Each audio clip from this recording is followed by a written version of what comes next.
రాజు మాట్లాడుతున్నారు. ఇప్పుడు ఆ లైవ్ ను చూద్దాం. అర్థం కాదు. ఈ అర్థం కాని పదజాలం పదబంధనం వాడి ప్రజలను కన్ఫ్యూజ్ చేయటం. ఈ హాస్పిటల్స్ వాళ్ళ కోసమేమో అప్పులు తీసుకొస్తారట. ఆ అప్పులకు సంబంధించి ఈ ఆరోగ్యశ్రీ ట్రస్ట్ ఏదైతే ఉందో ట్రస్ట్ గ్యారంటీ ఇస్తాము అంటే బ్యాంకర్స్ ఒప్పుకోలేదు. ట్రస్ట్కి మేము ఎలాగా అప్పిస్తాం, కుదరదు అంటే ఏపీ ఈ పవర్ ఫైనాన్స్ కార్పొరేషన్ లిమిటెడ్ వాళ్ళని మధ్యలోకి తీసుకొచ్చారు. ఆంధ్రప్రదేశ్ పవర్ ఫైనాన్స్ కార్పొరేషన్ వాళ్ళని మధ్యలోకి తీసుకొచ్చి వాళ్ళ ద్వారా అప్పులు తీసుకొచ్చి ఈ ట్రస్ట్కి ఏపీ పవర్ ఫైనాన్స్ కార్పొరేషన్ ద్వారా అప్పిచ్చి గ్యారంటీర్ కింద ట్రస్ట్ ఉంటుందట. ఇన్ ది కేస్ ఈ ఆరోగ్యశ్రీ ట్రస్ట్ వాళ్ళు రీపేమెంట్ చేయకపోతే కన్సర్న్ రెస్పెక్టివ్ హాస్పిటల్సే అప్పులు తీర్చుకోవాలంట. చూసారు, ఎక్కడన్నా విన్నాం ఇది? ప్రభుత్వం ఏమో అప్పు తెస్తుంది, ప్రభుత్వం ఏమో గ్యారంటీ ఉంటుంది. ఆరోగ్యశ్రీ ట్రస్ట్ గ్యారంటీ ఉండడం అంటే ఏంటి? గవర్నమెంటే కదా గ్యారంటీ ఉండడం. గవర్నమెంట్ గ్యారంటీ ఉంటుంది in the name of Aarogyasri trust. Government అప్పు తెస్తుంది in the name of power finance corporation limited. In case the government fails to clear the due in the name of Aarogyasri trust, hospitals are liable for the borrowings అట. ఎంత చక్కగా ఇందులో ఉందంటే మీరు ఒకసారి ఇది గమనించాలి. అందరూ కూడా ఎంత ఘోరాలు ఆంధ్రప్రదేశ్ రాష్ట్రంలో జరుగుతున్నాయనేది ఒకసారి మనందరం గమనించాలి. చాలా చక్కగా ఒక ట్రైపార్టైట్ అగ్రిమెంట్ జరిగింది. ఆ ట్రైపార్టైట్ అగ్రిమెంట్లో ఉన్నటువంటి క్లాజ్ ఒకసారి నేను చదివి వినిపిస్తాను. The trust shall be liable for full and timely repayment of all amounts due to Andhra Pradesh power finance corporation limited under the bill discounting facility including principal, charges, interest and any other dues. In case of non-payment, the liability falls on the hospital. ఎక్కడైనా ఇలాంటి clauses విన్నామా మనం? In case the government fails to clear the dues in the name of health care trust, the hospitals will be the liable responsible party అని చెప్పి ఇందులో class పెట్టారు. ఇంతకంటే అన్యాయం ఇంకోటి ఉంటుందండి? బ్యాంకర్స్ నేరుగా హాస్పిటల్స్ నుంచి ముక్కుపిండి డబ్బులు వసూలు చేస్తారట. వీళ్ళకి ఇవ్వాల్సినటువంటి అప్పులు ఇవ్వడానికి, వీళ్ళకి ఇవ్వాల్సినటువంటి బిల్స్ క్లియర్ చేయడానికి రాష్ట్ర ప్రభుత్వం అప్పులు తెస్తుంది. రాష్ట్ర ప్రభుత్వం అప్పు క్లియర్ చేయకపోతే హాస్పిటల్స్ వాళ్ళు ఆ అప్పు క్లియర్ చేయలేట. మళ్ళీ మొదటిది. రెండోది, రాష్ట్ర ప్రభుత్వం అప్పులు తెస్తుంది కాబట్టి ఆ అప్పుకు 8% ఎంతో ఇంట్రెస్ట్ ఉంటుంది కాబట్టి ఆ 8% ఇంట్రెస్ట్ ఏదైతే ఉందో అది కూడా హాస్పిటల్స్ వాళ్ళే బేర్ చేయాలట. అంటే ఈ హాస్పిటల్స్ వాళ్ళకి పే చేయాల్సినటువంటి ఎంటైర్ డ్యూ ఏదైతే ఉందో 1000 కోట్లు, 2000 కోట్లు, 3200 కోట్లు టోటల్గా అనుకుందాం. ఈ 3200 కోట్లకు సంబంధించి 8% తగ్గించి గవర్నమెంట్ క్లియర్ చేయడానికి ఆలోచన చేస్తుందంట. 8% ఆ ఇంట్రెస్ట్ ఎవరి దగ్గర నుంచి అప్పు తెస్తున్నాం వాళ్ళు కట్టాలి కాబట్టి ఆ 8% ఇంట్రెస్ట్ కూడా మీరే కట్టాలా అని చెప్పి ఎంటైర్ బిల్స్ నుంచి 8% తగ్గించేస్తుందట. ఎంత అన్యాయం ఇది! ఒరిజినల్గా ఏంటి అసలు? ఈ హాస్పిటల్స్లో, నెట్వర్క్ హాస్పిటల్స్లో గవర్నమెంట్కు ఉన్న ఒప్పందం ఏంటి? ఆరోగ్యశ్రీ ట్రస్ట్కున్న ఒప్పందం ఏంటి? సర్వీసెస్ డెలివరీ చేసి 45 రోజుల్లో బిల్స్ క్లియర్ చేయాలి, క్లెయిమ్డ్ బిల్స్ అనేవి క్లియర్ చేయాలి. ఇప్పుడు సమస్య ఏంటి? 45 రోజులు కాస్త 450 రోజులైనా క్లియర్ చేయడం లేదు కాబట్టి వాళ్ళేమో ధర్నాలు చేస్తున్నారు, కోర్టుకు వెళ్తున్నారు, ఇంకోటి. ఎవరైనా అప్పు లేట్గా క్లియర్ చేసినప్పుడు ఏం చేస్తాం? వడ్డీతో కలిపిస్తాం మనం. ఇది కదా ఎక్కడైనా కానీ డబ్బులు ఇవ్వాల్సినటువంటి వాళ్ళు సకాలంలో ఇవ్వకుండా లేటుగా ఇస్తే ఏం చేస్తాం? వడ్డీతో కల్పిస్తాం. అంటే ఏంటి? Government should pay 8% interest on the total pendants. 3,000 కోట్లకు అదనంగా 8% వడ్డీ కలిపి ఆరోగ్యశ్రీ నెట్వర్క్ హాస్పిటల్స్ పే చేయాల్సింది పోయి, తిరిగి వాళ్ళ బిల్స్లోంచేమో 8% ఇంట్రెస్ట్ మేము బ్యాంకులు కట్టాలి కాబట్టి మీ దగ్గర నుంచి మేము లాగేసుకుంటాము, మీకోసమని చెప్పి మేము అప్పులు తెస్తున్నాం కాబట్టి 8% ఆ వడ్డీ కూడా మీరే భరించండి అని చెప్పి ఈ నెట్వర్క్ హాస్పిటల్స్ వాళ్ళకి చెప్తున్నారు. ఏంటి దౌర్భాగ్యం? దాని అర్థం ఏంటంటే చంద్రబాబు గారి ఆలోచన ఒకటే, మరి ఈ ట్రస్ట్లు ఇవన్నీ మేము పడలేము, ఈ ఎంటైర్ ఆరోగ్యశ్రీని కూడా ప్రైవేట్ ఇన్సూరెన్స్ కంపెనీలకు ఇచ్చేస్తాము, మీకు మీరుగా క్విట్ అయిపోండి, మీరు క్విట్ అవ్వకపోతే ఇదిగో ఇలాంటి రకరకాల కారణాలు, రకరకాల క్లాజులు, అర్థం కానటువంటి పదబంధనాలు సృష్టించి మీకు ఇబ్బందులు పెడతాం, మిమ్మల్ని వేధిస్తాం, మిమ్మల్ని హెరాస్ చేస్తాం, మిమ్మల్ని నంజుకు తింటామని చెప్పి చంద్రబాబు గారు వాళ్ళందరినీ బెదిరించి ది గవర్నమెంట్ డెలిబరేట్గా ఈ హాస్పిటల్స్ అన్నింటినీ కూడా ఆరోగ్యశ్రీ నుంచి క్విట్ అయిపోండి అని చెప్పి చెప్పడం దాని అర్థమని నేనైతే అభిప్రాయపడతా ఉన్నాను.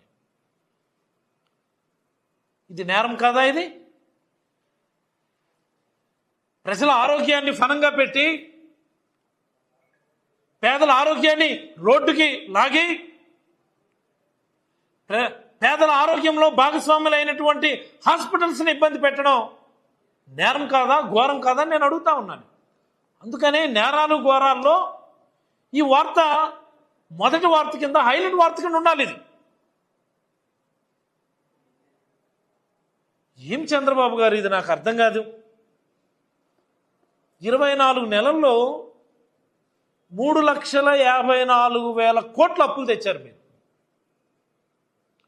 24 నెలల్లో 3,54,000 కోట్లు అప్పులు తీసుకొచ్చారు మీరు. ఇన్ని అప్పుల్లో పేదల ఆరోగ్యానికి సంబంధించినటువంటి 3,000 కోట్లు డ్యూస్ క్లియర్ చేయలేరా? మీకు అది భారం అయిపోయిందా?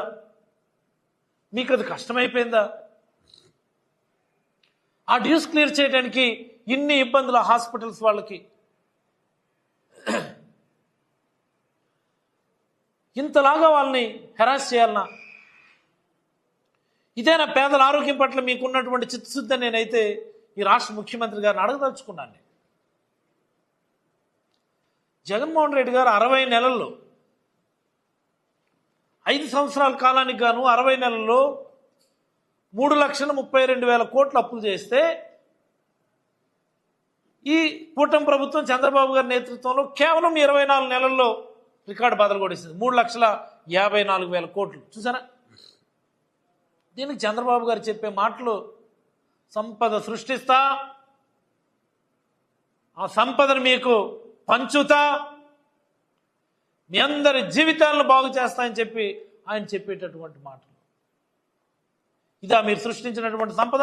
ఈ 2 ఏళ్ళకి ఎంత సంపద అయితే ఇంక 3 ఏళ్ళు ఉన్నది. ఈ సంపదను చేడు చేసుకోవాలి మేము. ఎక్కడ దాచుకోవాలి? ఏ బ్యాంకులో పెట్టుకోవాలి మేము?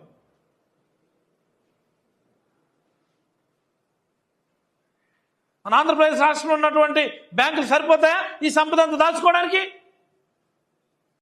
ఇంకో 3 ఏళ్ళ సంపద కలిపితే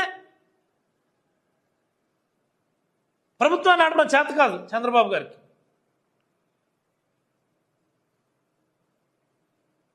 ప్రతిదాన్ని ప్రైవేటు ప్రైవేటు ప్రైవేట్, మెడికల్ కాలేజీలు ప్రైవేట్,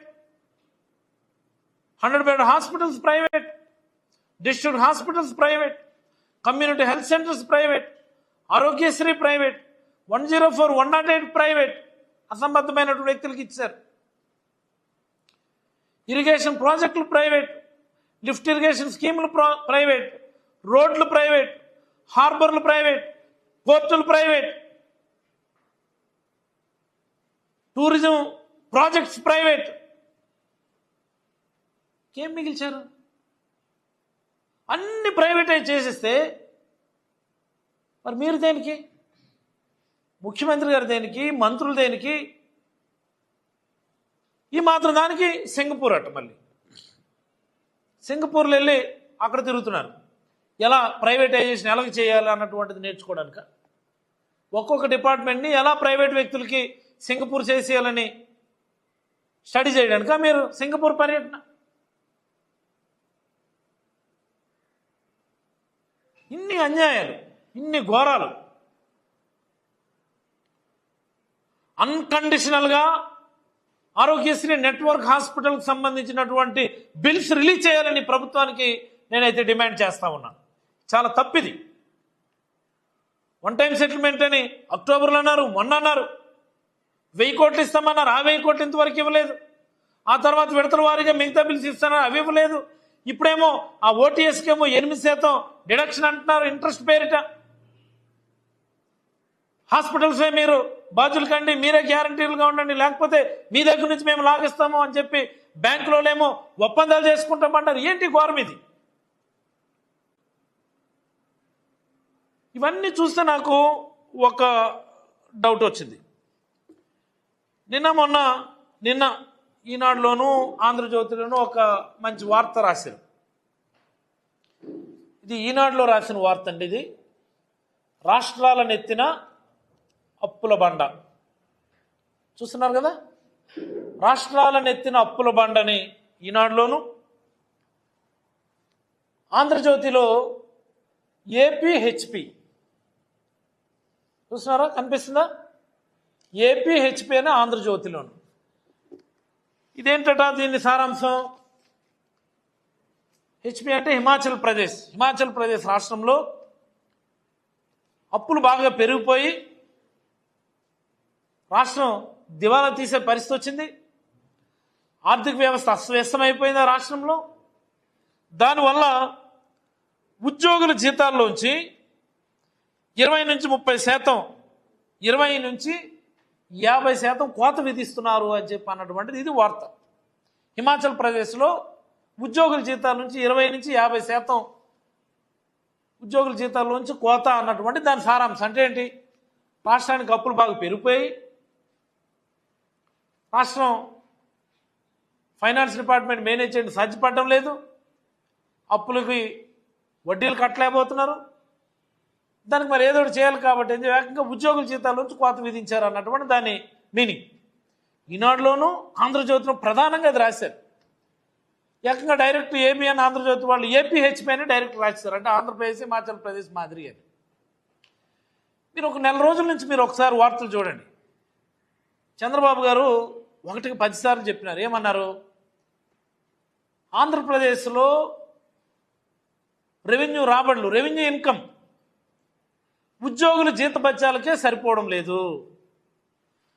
మరి ఈ సంక్షేమ పథకాలు అమలు చేయాలంటే అప్పులు చేయవలసిందే, అంటే సంపద సృష్టించవలసిందే. అప్పులు చేయడం అంటే చంద్రబాబు గారి భాషలో సంపద సృష్టించడం. చంద్రబాబు గారు 1కి 10 సార్లు చెప్తున్నారన్నమాట. ఈ రాష్ట్ర ఆర్థిక శాఖ మంత్రి పయ్యావుల కేశవ్ గారు చెప్తున్నారు, ఈ రాష్ట్ర రెవెన్యూ ఇన్కమ్ ఉద్యోగుల జీతభత్యాలకు కూడా సరిపోవడం లేదు.